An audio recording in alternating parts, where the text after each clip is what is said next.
सीखेंगे। Hello friends, आज हम लोग कक्षा 9 के गणित अध्याय 1 में संख्या पत्ती में परिचय के बारे में पढ़ेंगे। फ्रेंड्स, संख्या पत्ती में संख्याओं के प्रकार पढ़ने से पहले हम लोग देखेंगे, सबसे पहले हम लोग देखते हैं प्राकृतिक संख्या, जिसे हम लोग नेचुरल नंबर भी कहते हैं। तो प्राकृतिक संख्या कहते हैं किसे? तो फ्रेंड्स, गिनती की वे सारी संख्याएं जो अनंत तक होती है उसे प्राकृतिक संख्याएं कहते हैं। यानी जिसकी गिनती अनगिनत हो, हम उसका अंत तक जा ही नहीं सकते हैं, तो उसे हम प्राकृतिक संख्या समझेंगे। प्राकृतिक संख्या अब शुरू कहाँ से होती है? एग्जाम्पल में से, जैसे प्राकृतिक संख्या जो 1 2 3 4 5 6 7 8 9 10 11 अनंत तक, लाखों करोड़ों अरबों खरबों तक मतलब जाएंगे, उसका अंत कहीं नहीं होगा। यानी इस प्रकार की संख्याओं को हम प्राकृतिक संख्या कहेंगे। संख्याओं के प्रकार में आगे हम लोग देखेंगे दोस्तों पूर्ण संख्या, यानी जिसे होल नंबर भी कहा जाता है। और होल नंबर को हम लोग कैपिटल W से हम लोग इंडिकेट करते हैं, यानी दर्शाते हैं। अब हम लोग फ्रेंड्स पूर्ण संख्या कहते हैं किसे, ये समझने की कोशिश करेंगे। फ्रेंड्स, यह संख्याएं शून्य से अनंत तक होती है, अर्थात कहने का मतलब है कि असंख्या शून्य से अनंत तक होती है। अर्थात इसमें एक बात हम लोग ये समझेंगे कि प्राकृतिक संख्याओं के पहले अगर प्राकृतिक संख्या जैसे 1 2 3 4 जो स्टार्ट होती है, उसमें हम लोग अगर शून्य पहले लगा देते हैं उसे हम पूर्ण संख्या कहते हैं। जैसा कि दोस्तों प्राकृतिक संख्या हम देखेंगे, प्राकृतिक संख्या जैसे 1 होता है, प्राकृतिक संख्या 1 2 3 4 5 6 इस प्रकार अनंत तक जाएगा, अनंत तक यानी इन्फिनाइट तक जाएगा, तो हमें ये सब प्राकृतिक संख्या कहते हैं। अब इसी में पूर्ण संख्या, ये हमारा प्राकृतिक संख्या हो गया। अब पूर्ण संख्या क्या करेंगे दोस्तों, इसी में हम अगर 0 पहले लगा देंगे तो ये पूर्ण संख्या हो जाएगा। तो फ्रेंड्स, अब हम लोग इसमें प्राकृतिक संख्या और पूर्ण संख्या के बारे में समझ गए। अब हम लोग संख्याओं के प्रकार में आगे हम पूर्णांक के बारे में पढ़ेंगे। पूर्णांक को हम लोग Z से इंडिकेट करते हैं, कैपिटल Z से, ये ध्यान रखेंगे। अब पूर्णांक कहते हैं किसको, ये भी हम लोग समझने की कोशिश करेंगे। पूर्णांक होता क्या, ये भी हम लोग समझेंगे। अब दोस्तों पूर्णांक में ऋणात्मक संख्याएं और सभी पूर्ण संख्याएं और ऋणात्मक संख्याएं जब शून्य के साथ मिलकर पूर्णांक बनाती है तो उसी को हम लोग पूर्णांक कहते हैं। यानी शून्य के ऋणात्मक संख्याएं और सभी पूर्ण संख्याएं आपस में 0 के साथ मिल जाएंगे तो वो पूर्णांक बन जाएंगे। इस चीज़ को हम लोग समझेंगे। अब दोस्तों हम लोग यहाँ देखेंगे, इसमें देखने को कोशिश करेंगे कि पूर्णांक होता है क्या। पूर्णांक बीच में हम लोग शून्य रखेंगे और इधर हम लोग पॉजिटिव 1 2 3 4 अनंत तक, ये भी अनंत तक जाएगा। अब इधर नेगेटिव संख्या -1 -2 -3 इधर बढ़ते जाएगा, ये भी अनंत तक जाएगा। यानी कहने का मतलब पूर्णांक में वे सभी संख्याएं होती है जो ऋणात्मक और धनात्मक यानी पूर्ण संख्याएं सभी शामिल होती है। अब दोस्तों हम देख रहे हैं पूर्णांक। तो पूर्णांक 2 प्रकार की होती है, एक धनात्मक पूर्णांक होती है और एक ऋणात्मक पूर्णांक। जैसे 0 के पहले ये ऋणात्मक पूर्णांक हो गया और 0 के बाद ये मेरा ये धनात्मक पूर्णांक हो गया। और फ्रेंड्स, अब हम लोग संख्याओं के प्रकार में आगे हम लोग देखेंगे। फ्रेंड्स, अभाज्य संख्याएं अब देखेंगे। अभाज्य संख्याएं क्या होती है, किसे कहते हैं, अब इसके बारे में हम लोग समझने की कोशिश करेंगे। फ्रेंड्स, एक से बड़ी वे प्राकृतिक संख्याएं जो एक या स्वयं के अलावे किसी अन्य तीसरी संख्या से भाग ना लगे तो उसे अभाज्य संख्या कहते हैं। यानी कहने का मतलब है दोस्तों, अभाज्य संख्या वे संख्या होती है जो एक और स्वयं के अलावे किसी अन्य तीसरी संख्या से भाग ना लगे तो उसे हम अभाज्य संख्याएं कहते हैं। यानी अभाज्य संख्या में एक और अपने के अलावा किसी अन्य गुणनखंड ना हो तो उसे हम अभाज्य संख्या कहते हैं। जैसे अभाज्य संख्या में एग्जाम्पल हम लोग देखेंगे, जैसे 2 हो गया मेरा प्रथम अभाज्य संख्या, 3 5 7 11 13 17 19 23 29 31, 37, 41, 43, 47, ये हमारे 50 तक के हुए हैं, यानी 1 से 50 तक की अभाज्य संख्या है। फ्रेंड्स, हम 1 से 50 तक की अभाज्य संख्या 15 होती हैं। 1 से 50 तक में जो टोटल अभाज्य संख्याएं जो होती है वो 15 होती है, ये ध्यान रखेंगे। अब फ्रेंड्स 50 से 100 तक ये हम ध्यान में रखेंगे। ये 50 से 100 तक जो कुल अभाज्य संख्या होती है वो 10 होती है। फ्रेंड्स, इस प्रकार हम कह सकते हैं कि 1 से 100 तक कुल अभाज्य संख्या कितनी होती है, तो टोटल 25 होती है, टोटल 25 होती है। इस बात को हम लोग ध्यान रखेंगे। अब फ्रेंड्स, आगे हम लोग संख्याओं के प्रकार में देखेंगे भाज्य संख्या किसे कहते हैं। तो फ्रेंड्स, एक से बड़ी वे प्राकृतिक संख्या, एक से बड़ी वे प्राकृतिक संख्या जो एक या स्वयं के अलावा किसी अन्य तीसरी संख्या से भाग लगे तो उसे भाज्य संख्या कहते हैं। इस बात में हम लोग देखेंगे फ्रेंड्स कि इसका एग्जाम्पल में 4, 6, 8, 9 ये हमारे भाज्य संख्या हैं। भाज्य संख्या वैसी संख्या होती हैं जिनके 2 से अधिक गुणनखंड होती हैं। जैसे 4 की बात करें तो 4 में 1 के टेबल में भी आएगा, 2 के टेबल में भी आएगा और 4 के टेबल में आएगा। इसका मतलब क्या समझे हम लोग इसमें, 4 जो है 4 का गुणनखंड 1, 2 और स्वयं 4, यानी 2 से अधिक गुणनखंड हो रहे हैं। इसी प्रकार अगर हम लोग 6 लेते हैं तो 6 किन किन टेबल में आएगा उसको देखते हैं। पहले 1 का टेबल में आएगा, 2 का टेबल में आएगा, 3 का टेबल में आएगा और 6 का टेबल में आएगा। इसका यानी 1 और 6 के अलावा 2 और 3 भी है। तो इसका मतलब ये हो गया कि 6 एक हमारा भाज्य संख्या है। अब दोस्तों इसमें हम 9 का भी देख लेते हैं। अब हम लोग 9 यहाँ देखने की कोशिश करेंगे। 9 मेरा विषम संख्या है, लेकिन ये इसका गुणनखंड किन किन संख्याओं में आएगा, किन किन टेबल में आएगा, वो भी हम लोग समझ लेते हैं यहाँ। जैसे 9 1 में भी आएगा, 3 का टेबल में भी आएगा और 6 का टेबल में नहीं आएगा। ये डायरेक्ट अब 9 के टेबल में आएगा। यानी कहने का मतलब है 9 भी हमारा भाज्य संख्या है। उसी प्रकार अगर हम लोग आगे चर्चा करें तो 16 के बारे में देख लेते हैं दोस्तों। 16 के बारे में देख लेते हैं। 16 भी हमारा भाज्य संख्या है। और 16 देखेंगे किन किन टेबल में आएगा। सबसे पहले 1 में आया, 2 में आया, 2 का टेबल में, फिर 4 का टेबल में आया, फिर 8 का टेबल में आया, फिर 16 का टेबल में आया। यानी कहने का मतलब है 16 जो है 1 का टेबल में, 2 का टेबल में, 4 का टेबल में, 8 का टेबल में, 16 का टेबल में, ये सारी संख्याएं आए हैं। तो इस प्रकार की संख्या हम लोग कहेंगे जिनके गुणनखंड नहीं 2 से अधिक गुणनखंड हो, वैसी सभी संख्याओं को हम लोग कहेंगे भाज्य संख्याएं। फ्रेंड्स, संख्याओं के प्रकार में हम लोग ये भी समझने की कोशिश करेंगे, बहुत लोगों को समझने में कि सम संख्या क्या होती है और विषम संख्या क्या होती है, तो उसके बारे में हम लोग भी चर्चा कर लेते हैं।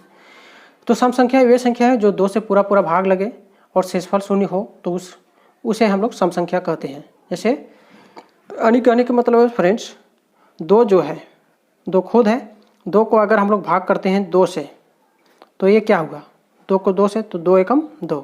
यानी कहने का मतलब है 2 बार में 2 का टेबल एक बार में गया तो यहाँ शेषफल 0 बचा।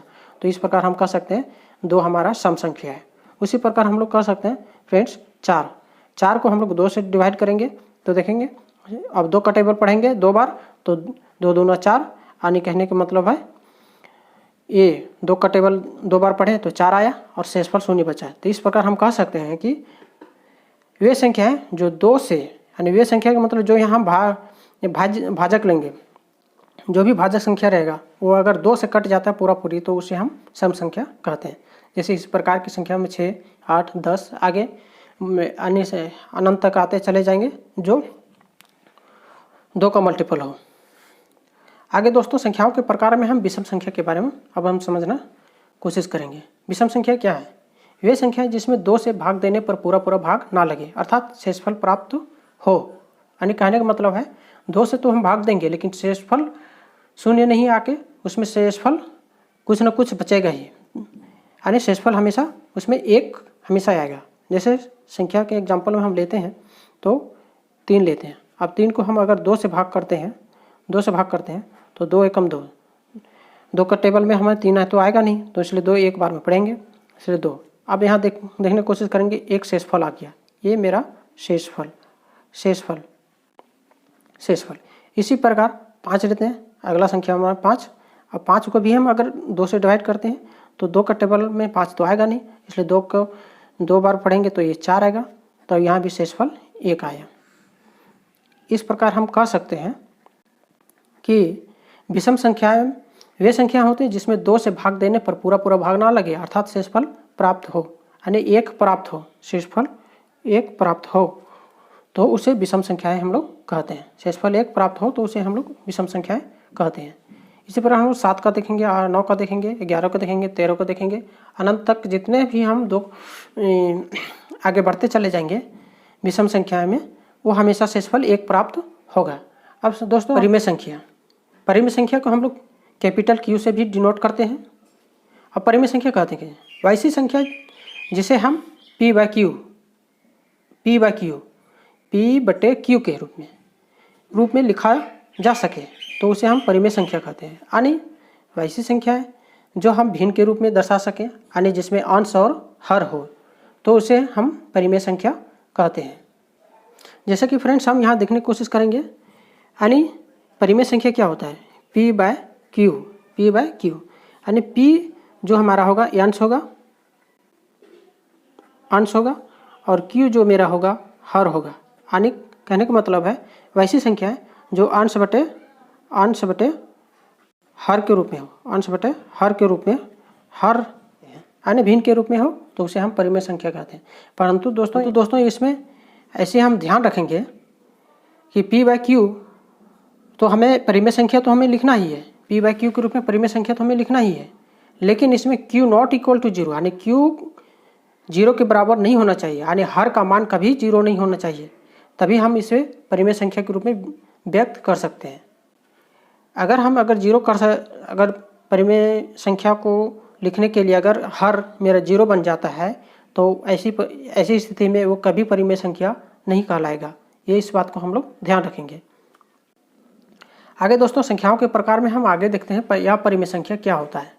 तो संख्याओं के प्रकार में आगे हम लोग देखने के लिए इसमें यह परिमेय संख्या है, तो अपरिमेय संख्या कहते हैं कि इसमें ये होता है क्या है। तो अब हम लोग इसको देखते हैं, ऐसी संख्या जिन्हें हम P बाय Q के रूप में नहीं लिख सकते हैं, यानी कह सकते हैं कि नहीं लिखा जा सकता है, तो उसे यह परिमेय संख्या कहते हैं। जैसे पाई हो गया, √2 हो गया, √3 हो गया, √5 हो गया। यानी कहने का मतलब है इसे हम P बाय Q के रूप में हम नहीं लिख सकते हैं, तो इस प्रकार की संख्याएं यह परिमेय संख्या कहलाती है। फ्रेंड्स संख्याओं के प्रकार में फिर आगे हम लोग देखते हैं वास्तविक संख्या क्या होती है। तो वास्तविक संख्याएं को हम लोग कैपिटल R से भी डिनोट करते हैं, इस बात को हम लोग ध्यान रखेंगे। फ्रेंड्स सभी संख्याओं के संग्रह को वास्तविक संख्या कहते हैं। इसका मतलब हो गया चाहे वो परिमेय संख्या हो, चाहे अपरिमेय संख्या हो, चाहे भाज्य संख्या हो, चाहे अभाज्य संख्या हो, चाहे प्राकृत संख्या हो, चाहे पूर्ण संख्या हो, चाहे सम संख्या हो, चाहे विषम संख्या हो, चाहे पूर्णांक हो, इन सभी संख्याओं के समूह को वास्तविक संख्या कहा जाता है। जैसे कि फ्रेंड्स एग्जाम्पल में हम इसको देखते हैं, जैसे हो गया 1 हो गया, 2 हो गया, 5 हो गया, 8 हो गया, 0 हो गया, 5/6 हो गया, 1/2 हो गया इत्यादि। इस प्रकार की संख्याओं √2 हो गया, पाई हो गया, ये सभी संख्याओं के संग्रह को हम लोग कह सकते हैं ये वास्तविक संख्याएं हैं। फ्रेंड्स अब हम लोग वास्तविक संख्याएं और उनके दशमलव प्रसार के बारे में हम लोग देखेंगे। वास्तविक संख्या तो हम लोग समझ गए हैं कि √2, 1/3, 1/2, पाई एक्सेट्रा, इस प्रकार की संख्या सभी संख्याएं जो होगा वास्तविक संख्याएं होगी। अब उसके बाद हम लोग इसमें देखने की कोशिश करेंगे दशमलव प्रसार होता है क्या, दशमलव प्रसार आखिर क्या होता है। तो फ्रेंड्स अगर हम लोग मान लीजिए 1/3 लेते हैं, 1/3 लेते हैं और 1/3 को 1 को 3 से भाग करेंगे, 1 को 3 से भाग करेंगे। अब 1 से 3 यहाँ भाग करेंगे तो 1 अंदर में रहेगा, 3 बाहर में, यानी क्या कहलाएगा ये भाज्य संख्या कहलाएगा, यानी भाज्य। और 3 जो होगा मेरा यहाँ भाजक होगा, भाजक। अब यहाँ जो भागफल में जो संख्या आएगा, जैसे 1 में 3 से भागा तो पूर्ण रूप से जाएगा नहीं, तो इसमें से जो संख्या मान लीजिए 3 से भाग देते हैं तो इसमें जे दशमलव बैठाएंगे, इसमें एक जीरो बैठाने के लिए यहाँ दशमलव देंगे, एक दशमलव के लिए यहाँ एक जीरो बैठेगा, यहाँ भी। अब यहाँ 10 आ गया 3 का टेबल में, तो 10 आएगा तो नहीं, तो ये 3 बार 3 तिया 9, यानी यहाँ कहने का मतलब शेष 1 बच गया। फिर तो 3 तिया 9, यानी कहने का मतलब है फिर इसको अगर भाग देते हैं फिर इसका शेषफल 1 आ गया, फिर इसको भाग देते हैं तो ये 3 बार में जाएगा, 3 तिया 9, यानी कहने का मतलब दशमलव प्रसार, इसमें प्रसार हो रहा है 3 3 3 3 करके आते चला जाएगा। तो इस प्रकार की संख्या को हम यहाँ दशमलव प्रसार कहते हैं। दशमलव प्रसार कितने प्रकार के होते हैं? तो दशमलव प्रसार 3 प्रकार के होते हैं। पहला दशमलव प्रसार शांत है, दूसरा जो होता है अनवसानी आवृत्ति, तीसरा दशमलव का प्रकार जो है अनवसानी अनावृत्ति। यानी ये दोनों अनवसानी आवृत्ति को अशांत आवृत्ति भी बोला जाता है और अनवसानी अनावृत्ति को अशांत अनावृत्ति है। अब तीनों के बारे में दोस्तों हम लोग एक एक करके डिटेल रूप से डिस्कशन करेंगे इसमें। फ्रेंड्स, अब हम लोग इसमें जो चर्चा कर रहे थे शांत दशमलव के प्रसार में, तो दशमलव के प्रसार में पहला हम लोग देख रहे हैं शांत दशमलव। शांत दशमलव का हम कह सकते हैं कि इस अवस्था में शेषफल हमेशा शून्य होता है, शेषफल हमेशा शून्य होता है। यानी एग्जाम्पल में देख लेते हैं, अगर 1/2 है तो 1/2 यानी 1 को भागा करेंगे, 1 को भागा कर रहे हैं 2 से, तो 2 से भाग कर रहे हैं तो ये 2 में 1 से तो भाग जाएगा नहीं, तो इसमें क्या करेंगे एक जीरो बैठेगा, यानी कहने का मतलब एक जीरो के बदले यहाँ एक दशमलव। अब ये 10 हो गया, 2 को टेबल 5 बार पढ़ेंगे तो ये 10 आ जाएगा, 10 आ जाएगा, यानी यहाँ 5 बार में 2 का टेबल 5 बार पढ़ेंगे यानी 10, यानी ये पूरा पूरी कट गया। तो कह सकते हैं कि ये अब आगे जाके भाग नहीं लगेगा। अब जब नहीं लगेगा तो इसका हम कह सकते हैं कि 0.5 आया ये मेरा ये शांत हो गया, ये शांत हो गया, आगे ये कहीं भाग वगैरह नहीं लगेगा। ठीक उसी प्रकार दोस्तों 1/4 है, 1/4 है, 1/4 को इसी प्रकार हम यहाँ 1 को 4 से भाग करने की कोशिश करेंगे। तो अब हम यहाँ देखते हैं कि 1 में जो है 4 से भागा जाएगा नहीं, तो हम लोग यहाँ क्या करेंगे दोस्तों, यहाँ एक जीरो बैठाएंगे। एक जीरो बैठाने के बदले हम लोग यहाँ क्या कर, इसके लिए एक दशमलव यहाँ बैठाना पड़ेगा, एक दशमलव यहाँ बैठाना पड़ेगा। अब हम लोग 10 को 4 से भाग करने की कोशिश करेंगे, तो 4 से भाग करने के मतलब है यहाँ 4 का टेबल में 10 आएगा नहीं, तो 2 बार में हम लोग इसको भाग करेंगे, 4 दूना 8, तो ये 2 शेष बचा। अब 2 में तो भाग 4 से जाएगा नहीं, तो क्या करेंगे फ्रेंड्स इस पर भी एक शून्य बैठाएंगे। अब एक शून्य बैठाएंगे तो ये हो गया 20, तो ये अब आगे जाके भाग लगेगा 4 × 20, यानी कहने का मतलब है ये मेरा 0.025 जो आया ये शांत हो गया, अब जाके आगे भाग नहीं लगेगा। ठीक उसी प्रकार इसमें 1/5 में 1 को हम लोग यहाँ भाग करेंगे 5 से, तो 1 में 5 से भागा नहीं जाएगा, इसके लिए हम यहाँ एक शून्य बैठाएंगे, तो यहाँ दशमलव यहाँ भी बैठेगा। अब 5 का टेबल में 10 आता है, यानी 2 बार में 5 दूना 10, तो कहेंगे हमारा यहाँ भी शांत हो गया, शांत हो गया। तो यानी कहने का मतलब 0.2 जो हो गया मेरा ये शांत दशमलव हो गया। अब हम लोग इसमें फ्रेंड्स शांत दशमलव के बारे में आसानी तरीके से समझ गए हैं। अब फ्रेंड्स इसमें अनवसानी आवृत्ति या आवर्ती समझने की कोशिश करें। इस अवस्था में हम लोग शेषफल की पुनरावृत्ति होता है। अनवसानी आवृत्ति में जब हम लोग कोई संख्या को भाग देते हैं फ्रेंड्स, इस अवस्था में हम लोग देखते हैं कि शेषफल की पुनरावृत्ति होता है। कैसे होता है आगे हम लोग इस प्रकार देखते हैं। जैसे 1/3 को हम लोग यहाँ अगर भाग करते हैं तो हम लोग यहाँ देखते हैं 1/3 है, इसको हम लोग 1 को 3 से भाग करने की कोशिश करेंगे, तो 1 को 3 में भागा जाएगा नहीं, तो क्या करेंगे यहाँ हम लोग इसके लिए एक जीरो बैठाएंगे। एक जीरो बैठाएंगे तो यहाँ क्या हो जाएगा मेरा 1.0 के बाद 1 दशमलव यहाँ बैठेगा। अब 3 का टेबल में 10 है आता नहीं, तो 3 को 3 बार पढ़ेंगे तो ये 9 बार में जाएगा, 3 तिया 9। फिर हमें यहाँ पुनरावृत्ति क्या हो गया, एक शेषफल आ गया, यानी शेषफल यहाँ 1 बचा, फिर यहाँ 10 देंगे, फिर उसी प्रकार 3 बार में जाएगा, तो यहाँ फिर 9, यानी शेषफल का बार बार यहाँ पुनरावृत्ति हो रहा है। देखिए आप समझ सकते हैं कि शेषफल का बार बार पुनरावृत्ति। फिर हम यहाँ एक जीरो बैठाएंगे तो जीरो ये फिर 3 बार में जाएगा, तो 3 बार में जाएगा 3 तिया 9, यानी कहने का मतलब फिर शेषफल यहाँ मेरा 1, यानी शेषफल का पुनरावृत्ति बार बार हो रहा है, यानी शेषफल का पुनरावृत्ति बार बार हो रहा है। तो शेषफल का पुनरावृत्ति होता है बार बार, तो हम लोग इस प्रकार यानी 1/3 को भाग करेंगे तो 0.3333 अनंत तक चलते जाएगा, लेकिन इसका शेषफल हमेशा सेम आता रहेगा। सेम कहने का मतलब 1 हमेशा आता रहेगा। तो इस प्रकार की संख्याओं में जब हम लोग बार बार इन्हें अनंत तक लिखने के लिए बार बार जो संख्याओं का रिपीटेशन होता है यानी दोहराया जाता है, संख्याओं को बार बार यहाँ दोहरीकरण हो रहा है, तो हम क्या करेंगे, 1 दशमलव के बाद एक संख्या लिखेंगे। जितने संख्या रिपीट होगा, यहाँ संख्या 3 सिर्फ रिपीट हो रहा है तो सिर्फ 3 पर हम यहाँ बार चढ़ा देंगे, सिर्फ 3 पर बार चढ़ा देंगे। इस बात को हम ध्यान रखेंगे। 3 पर बार 0.3 पर बार का मतलब है 3 बार बार आ रहा है। उसी प्रकार संख्या हम लोग देखेंगे दोस्तों कि 1 पर 11 से भाग करेंगे तो 0.09090909 बार बार रिपीट कर रहा है, इसका मतलब बार बार ही 0909 बार बार आएगा। तो आगे हम लोग कह सकते हैं फ्रेंड्स, ये 09 बार बार रिपीट आ जाता है हम लोग की, तो इस प्रकार हम लोग यहाँ लिख। तो अब हम लोग कितनी संख्या बार बार आ रहा है, तो 2 संख्या यानी 09090909। इस प्रकार की संख्या जब जितने भी संख्या रिपीट करेंगे उतनी भी संख्याओं पर यहाँ बार चढ़ जाएगा। जैसे 09 हमारा बार बार रिपीट कर रहा है तो यहाँ 09 पर 12 हम चढ़ा दिए। ठीक दोस्तों, इसी प्रकार हम यहाँ देखते हैं 1/9 को भाग करते हैं, तो ये 1/9 को भाग करते हैं तो 0.1111 आते चला जाएगा। तो इसी प्रकार हम लोग 1 को हम लोग बार बार यहाँ नहीं लिख सकते हैं, इसलिए इस तरह हम लोग यहाँ क्या करते हैं, यहाँ 1 पर हम लोग यहाँ संख्या सिर्फ 1 रिपीट कर रहा है तो इसलिए 1 पर हम लोग यहाँ बार लगा देते हैं। अनवसानी अनावृत्ति।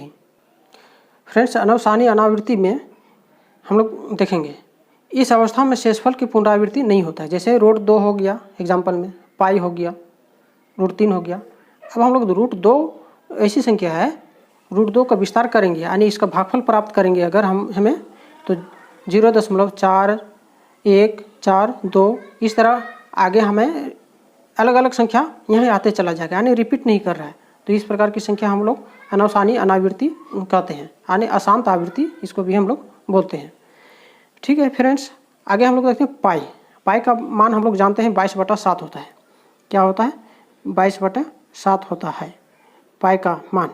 लेकिन 22/7 जो होता है एग्जैक्ट मान नहीं होता है, ये लगभग में है, लगभग में। इसलिए हम लोग ये नहीं कह सकते हैं कि पाई का मान 22/7 है तो ये भिन्न के रूप में आ गया। भिन्न के रूप में 22/7 के रूप में लिखेंगे तो ये परिमेय संख्या होगा, लेकिन यह जब हम पाई के रूप में लिखेंगे तो यह परिमेय के रूप में ये कहेंगे उनको लोग। लेकिन 22/7 जो है पाई का लगभग मान है, पूर्ण रूप मान नहीं होता है। और अब 22/7 को जब भाग करेंगे तो 3.142 इस तरह आगे आते चला जाएगा, यानी कोई संख्या की रिपीटेशन यहाँ नहीं होगा। ठीक उसी प्रकार √3 का हम लोग इसका विस्तार करेंगे तो 1.732 होगा। अब फ्रेंड्स, संख्याओं के प्रकार में अब हम लोग चैप्टर में इन करेंगे। तो चैप्टर में इन करने से पहले हम लोग चैप्टर को बनाने में जो कुछ रूल का यूज होता है उसमें जैसे घातांक का नियम पढ़ना है। तो घातांक का नियम क्या होता है उसके बारे में हम लोग देखेंगे।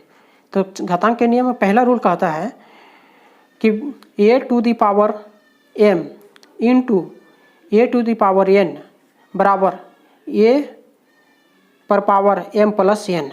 यानी कहने का मतलब है कि यहाँ बेस सेम है, तो बेस सेम है और पावर अलग अलग रहेगा और वो दोनों मल्टीप्लाई में यानी गुना में रहेगा, तो दोनों का पावर बेस 1 होके दोनों का पावर जुड़ जाएगा। इसको एग्जांपल से हम लोग समझने की कोशिश करेंगे फ्रेंड्स। जैसे 2 का पावर 3 ले लिए प्लस इंटू का मतलब होता है गुना, ध्यान रखेंगे फ्रेंड्स, इंटू का मतलब गुना होता है। अब 2 का पावर 2 ले लिए तो दोनों का यहाँ देखेंगे बेस, यानी बेस दोनों 2 पर पावर 3 है और 2 पर पावर 2 है। और यहाँ जो बेस है मेरा 2 है, यहाँ भी 2, यहाँ भी 2। तो यहाँ इस रूल के अनुसार यहाँ हमारा बेस 2 हो जाएगा और दोनों का पावर कितना है 3। पहला का 3 है, दूसरा का 2 है, तो ये दोनों का पावर यहाँ जुड़ जाएगा। दोनों का पावर जुड़ जाएगा तो यहाँ टोटल 2 पर पावर हो जाएगा मेरा यहाँ 5। इसका मतलब इसका फाइनल आंसर हम लोग निकालेंगे तो 2 कितना बार मल्टीप्लाई होगा, 5 बार गुना होगा। 2 गुने 2 गुने 2 गुने 2 गुने 2, देखें 1 2 3 4 5, जितना पावर रहेगा उतना बार वो संख्या गुना होगा। तो हम यहाँ कह सकते हैं कि 2 दूनी 4, दूनी 8, दूनी 16, दूनी 32, यानी इसका जो वैल्यू आ गया ये मेरा 32 प्राप्त हुआ, 32 प्राप्त हुआ। इसी प्रकार हम लोग ये नियम समझ गए। आगे के नियम हम लोग समझने के लिए इस पे देखते हैं फ्रेंड्स।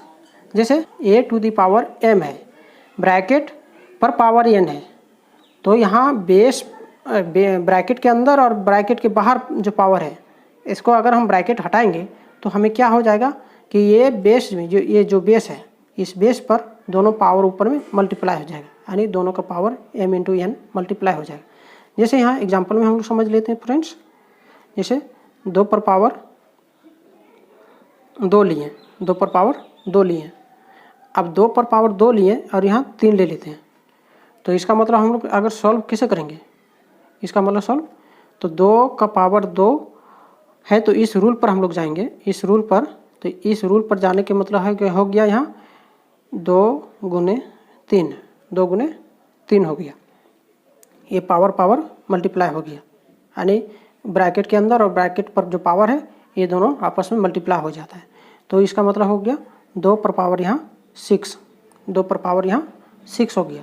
तो 2 पर पावर 6 का मतलब क्या हो गया, 2 6 बार गुना हो गया, 2 × 2 × 2 × 2 × 2, 1 2 3 4 5 6। इसका मतलब हो गया, इसको मल्टीप्लाई करेंगे तो 2 × 2, 2 दूनी 4, 2 दूनी 4, 4 दूनी 8, 8 दूनी 16, 16 दूनी 32, 32 दूनी 64। इसका मतलब ये 64 आंसर हो गया। फ्रेंड्स, घातांक का तीसरा नियम क्या कहता है, अगर a⁴m बट्टे में a⁴n है तो हम है तो बराबर में हम क्या लिख सकते हैं, a⁴m - n, यानी a⁴m तो लिखाएगा और नीचे जो पावर n है बट्टे में, ये ऊपर जाके पावर घट जाएगा, ऊपर जाके पावर घट जाएगा। जैसे एग्जांपल से हम लोग समझ सकते हैं। जैसे 2 पर पावर 4 है और बट्टे में 2 पर पावर 3 है, 2 पर पावर 3 है। तो अब हम यहाँ क्या करेंगे, चूँकि बेस यहाँ सेम है तो 2 पर पावर यहाँ इस रूल के अनुसार हम यहाँ क्या करेंगे, पहले वाला पावर जो लिखे रहेगा, ऊपर वाला पावर इसको पहले लिखेंगे, यहाँ 4 है तो 4 लिखें, और नीचे वाला पावर जो है यहाँ हम यहाँ घटा देंगे, तो घटा देंगे तो ये मेरा हो जाएगा 4 में 3 गया तो यहाँ पावर 1 बच गया, 1 बच गया, यानी कहने का मतलब है 2 एक बार है, तो सिर्फ इसका आंसर मेरा 2 हो गया। चौथा नियम जिसे हम समझ सकते हैं। इसी प्रकार इसमें हम एग्जाम्पल से समझने की कोशिश करेंगे फ्रेंड्स। अब यहाँ एग्जाम्पल में हम लोग लेते हैं 2 पर पावर 3 और इंटू में ले लेते हैं 3 पर पावर 3, 3 पर पावर 3। तो इस प्रकार का कोई प्रश्न हम लोग कैसे हल करेंगे, तो इस प्रकार के प्रश्न बेस अलग अलग है, यहाँ बेस दोनों का अलग अलग है, यहाँ भी बेस दोनों का अलग अलग है, यहाँ ये बेस है, यहाँ बी का बेस है, यानी ये का मान यहाँ 2 हो हम समझ रहे हैं और यहाँ बी का मान 3 समझ रहे हैं।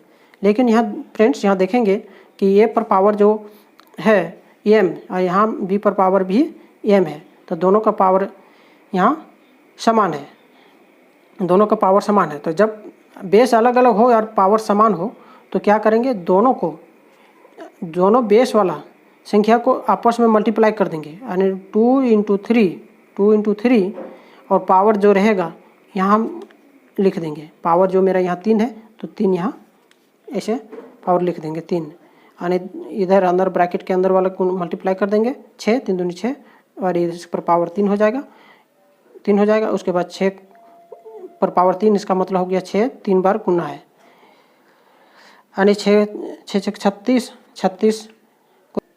यानी कहने का मतलब है 6 को 6 से गुना करेंगे और फिर 6 को 6 से गुना करेंगे, 216। इस प्रकार मेरा आंसर जो हो गया मेरा 216 आ गया।